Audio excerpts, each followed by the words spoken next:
पाक अफगान सरहद जुज़वी तौर पर बहाल। पाकिस्तान में फंसे अफगान शहरियों की वापसी का सिलसिला जारी। दोरखम बॉर्डर 9 अप्रैल तक खुला रहेगा। अफगानिस्तान से किसी को आने की इजाजत नहीं होगी।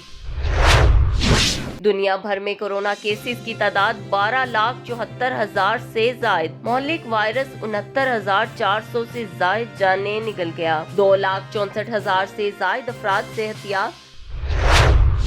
बरतानवी वज़ीर आज़म बोरिस जॉनसन अस्पताल मुंतकिल। 10 डाउनिंग स्ट्रीट के मुताबिक डॉक्टर्स की हिदायत पर बोरिस जॉनसन को हिफाजती इक़दामात के तहत अस्पताल दाखिल किया गया। स्पेन में मेडिकल अमला भी कोरोना का शिकार होने लगा। तबी अमला के 15,000 अफराद में वायरस की तस्दीक। स्पेन में 12,000 से जायद हलाकतें, 1,31,000 से जायद अफराद मुतासिर।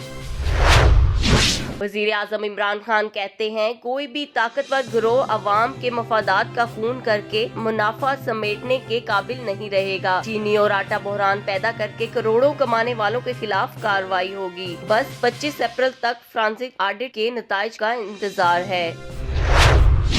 शहबाज शरीफ का चीनी और गंदम की कीमतों में इजाफा की रिपोर्ट पर कार्रवाई का मुतालबा। कहते हैं, देखते हैं इमरान खान अपने लिए क्या सजा मुकर्रर करते हैं।